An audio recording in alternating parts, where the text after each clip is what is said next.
These hours are going to be backups. So whenever it's their turn We'll be back. and their time to record. So this microphone conversation is not over at this point. It has only just begun. People love the idea of getting this thing and having it ready to put out, but they don't really know the entirety of the work that goes into it and the simple things that are actually required to do the task. Oh, there's that gray backpack that we forgot. Yeah.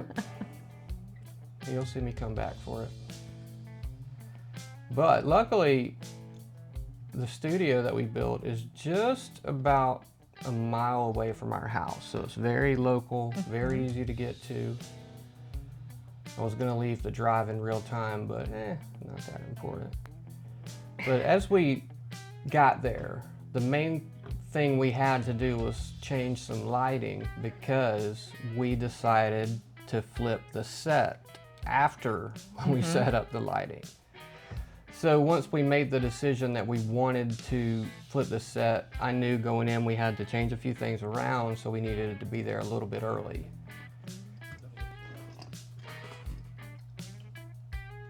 We still need to do some moving of lights and make some changes. Good, how are you?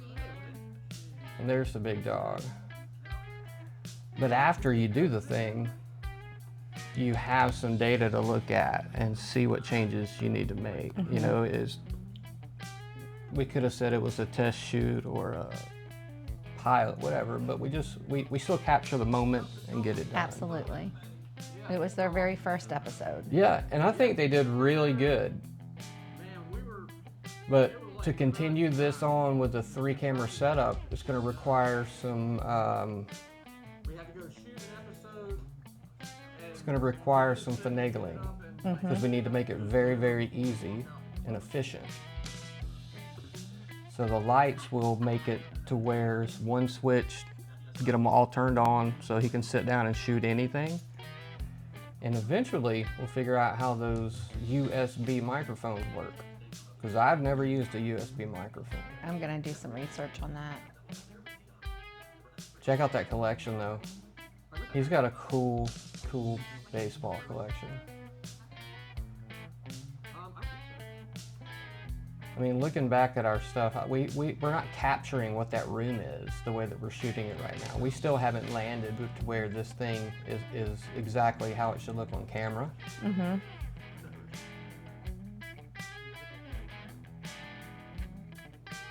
And now we all understand the importance of lighting and how we bought the 4 lights, the 2 keys and the 2 hair lights or rim lights, but we don't have anything for fill light, which comes through when we're looking at it. I can see it, and it's just something else that needs to be addressed when the budget allows.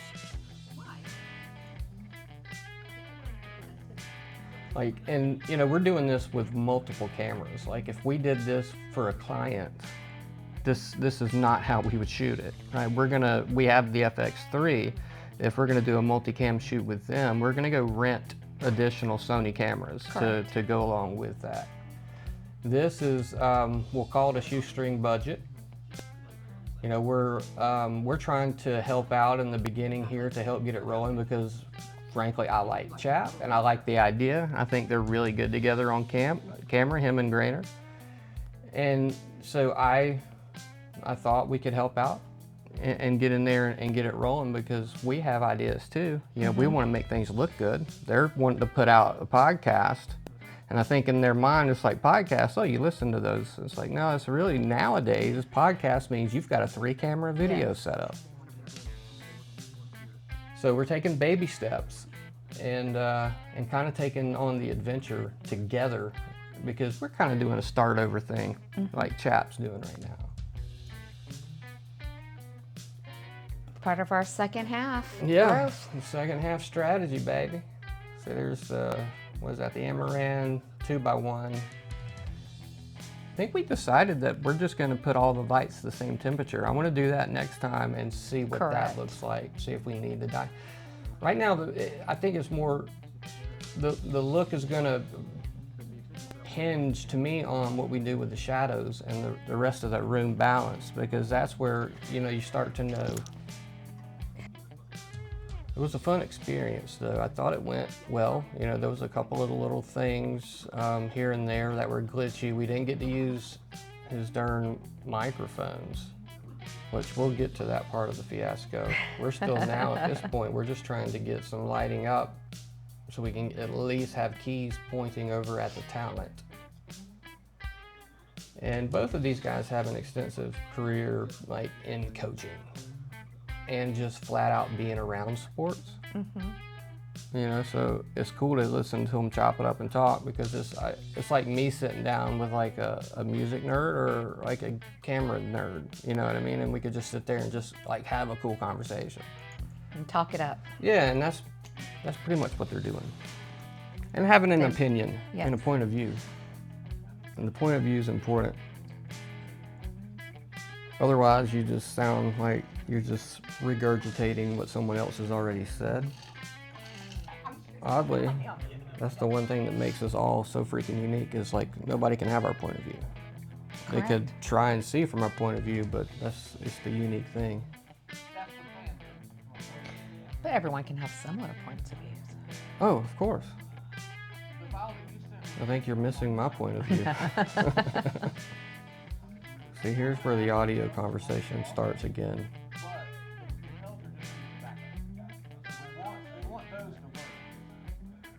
So those USBs are supposed to be going into his laptop, which was going to be recording the audio. I assumed that wasn't going to work before we came. And I brought the lapels, but I should have went the next step and added a boom mic or something in there just for backup from the lapels, because I was nervous about that, making sure that they work. They don't ever fail us, but they work.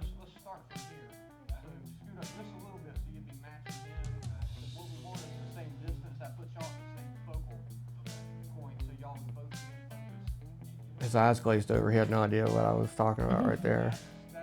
He just wanted to be helpful. Boomer. It's cool to have a dog around. It makes me feel kind of at home. Boomer's loving. Yeah, so we're set up here in Cine EI in the Sony world. I believe we're at EI 800, almost perfectly level. DCI 4K.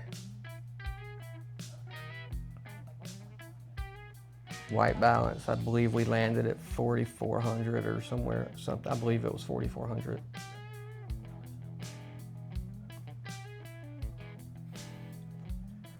But, you know, I'm sorry, go ahead. I was just going to ask a question. With the lighting at 4,400, is daylight's 5,600, correct? Okay. So next time we'll go higher. No. Okay. Okay, so no, you have to understand. The lighting that we're using in there, we have it at 5,600, which is daylight balance, okay?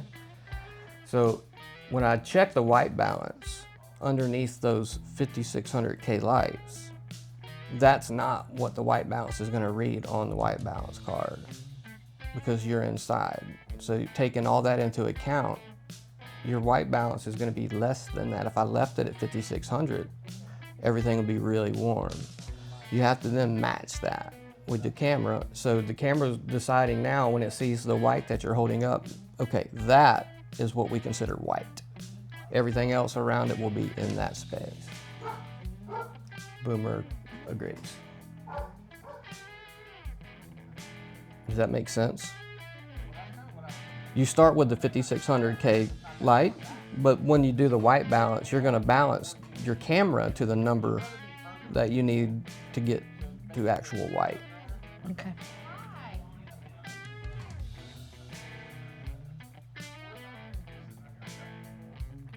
And there enters Grainer, talent number 2. That's the Canon. Yep, that's the Canon 5D Mark IV. Trusty old camera. badass camera. But we live in the Sony world. I prefer shooting video with Sony.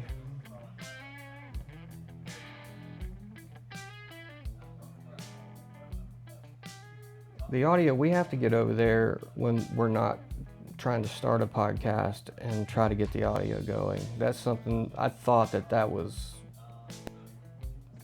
should have been already a thing, but I didn't think that through, I guess. But it's important. I don't want to be having to rely on the lavaliers, because if we're not there, he needs to be able to record everything on his own. So what we're trying to do is create this entire situation and make his quote unquote dream come to life. But then at the end of the day, he has to be able to operate that dream on his own. So we have to make it as simple as we possibly can. So I don't even know if he'll land on a 3-camera setup or what he's going to want to do. It all kind of hinges on what he feels after seeing this. Is it important? Is it not important? If that's not important, he could just set up one Osmo and just sit down and talk to anybody, you know? But once you create the thing that you want to live with, you know, that's what you're going to try to reproduce week in and week out. And I think with the budget that we had to pull this off, I think we kind of knocked it out of the park, and we were able to over-deliver, because once again, it was a shoestring budget, so we were trying to highlight the most important things from the start and then grow from there. We got in a little late before the microphone purchases. Yeah, Grainer has some cool jobs now that he's retired. He works with Major League Baseball Network. So they have a new thing where, you know, you can challenge balls and strikes to the umpire.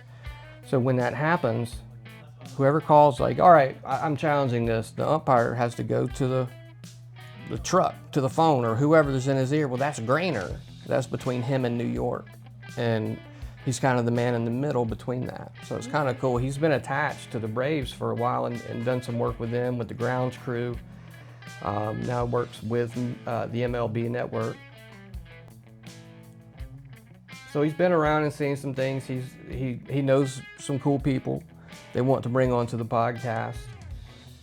And I think that's a great way for them to kind of get a leg up, you know, and at least get people listening, because they do have really good conversations, but we all know it does take star power sometimes to get ears to perk up, you know. At least it helps.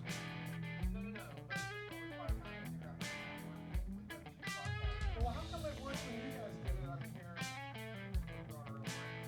Oh, that you guys weren't using this. Well, leave these up here like we are talking.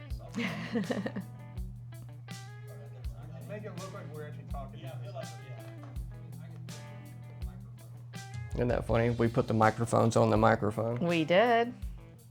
The irony, huh? So the USB microphones ended up to be all for show.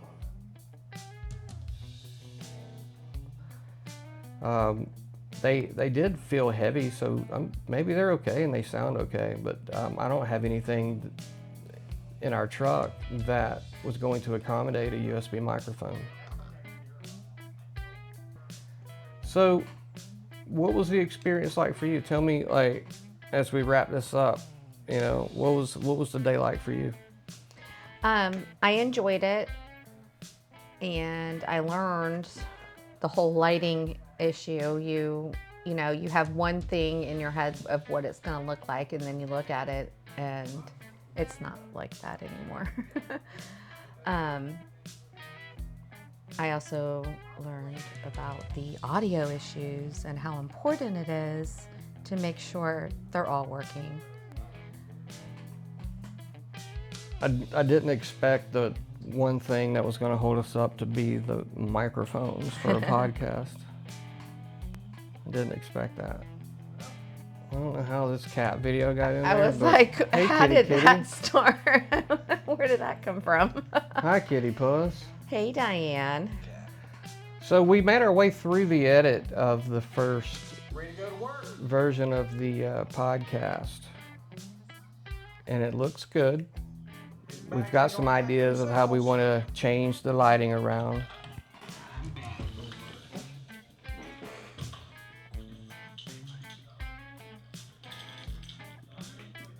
That's so